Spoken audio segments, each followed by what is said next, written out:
The river burst its banks following heavy rains. 2 lives have been lost in Tshwane after a car and a motorcycle was swept away due to the floods in Centurion alongside Midrand last night.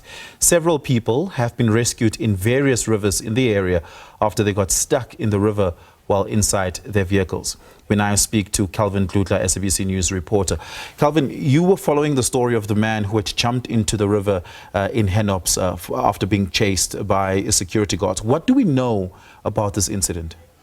Good afternoon to you, Oliver, and to our SABC News viewers at home. Yes, indeed, we were in Centurion today. We were called by Mngoni. Mngoni is the spokesperson or acting spokesperson for Tshwane Emergency Services. He told us SABC News that there was a man who jumped into the river, Hennops River, in the early hours of this morning, and themselves they got a call at around 7 in the morning to come and attend to that. They were told that a man was chased by security officials. For now, they don't know why this guy was chased, and according to emergency services, security officials saw this man jumping inside the river and they attended to that call. These were presumably private security guards who were chasing him. Is there any detail about why they were chasing him, who the security guards are, from which security company, or is that still being under investigation by the authorities? Yeah, that is still under investigation by authorities. I spoke to Tshwane Emergency Services. They told us that they rely from the police officials will inform them about the whereabouts of the security company, but what they know is that it's a private security company, and they will keep on engaging police officials so that they can be able to know about the whereabouts of the security companies, because that is where they can be able to get more information about the men. The river, I'm assuming, being flooded is quite a heavy current at the moment. Do we know if it's a downstream or an upstream current, and does that at all affect the probability of this man being found by the search and rescue officials? Yeah, we just rolled the visuals of that river now. It was overflowing and it's downstream. You can see that it's impossible, Oliver, highly impossible for a person just to jump in and survive. When we spoke to Mngoni during our live crossing with 404 earlier, he did tell SABC News that what they are hoping for is that they find this man alive, but chances are slim. Yeah, the search and rescue has been called off due to rainfall at the moment.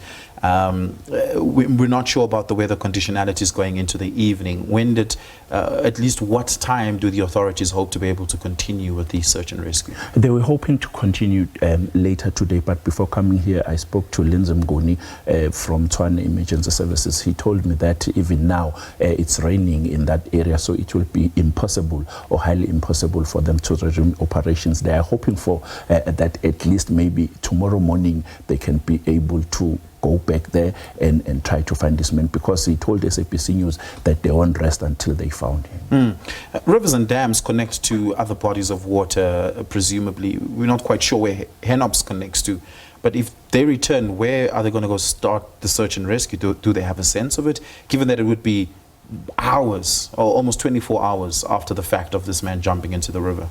Yeah, when we were there, they tried by all means to find this man. As I have mentioned, that it is a downstream, so obviously they will try to, their search will be towards Pretoria.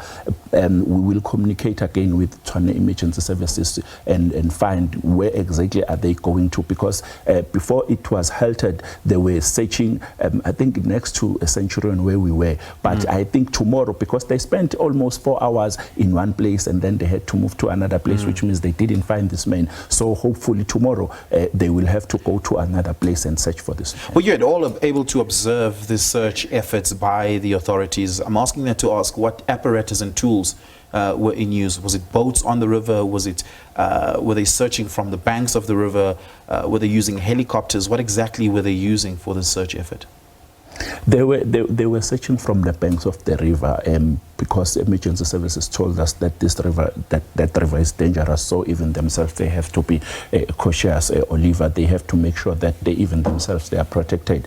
What I can say is that we saw a canine. They were working hand in hand with the South African Police Service. The sniffer dogs were there trying to assist, and emergency services, and they were trying by all means to find this man. There were no helicopters today, there were no boats because they were busy on the river banks. But if maybe it happens that they don't find this man, maybe they will try by all means to enhance or engage other methods that will assist them to find this man. And until they find the security guards, I'm assuming nothing is known about the identity of this man? Nothing is known about the identity of this man, because I asked Ngoni about the whereabouts of this man, age, race and everything. They don't have information. I also asked what was he wearing. Maybe that would also assist if they find something, maybe a shoe or a jacket or a t-shirt. They don't have much information, and I think that would be much difficult, Oliver, to find this man. But they are hoping that they will find someone in that river. He told us that they will try by all means to engage the security company, and the security company will give them details of the whereabouts of this man and identification as well. Calvin Kluter, thank you so much for your time and your insights. Appreciate it.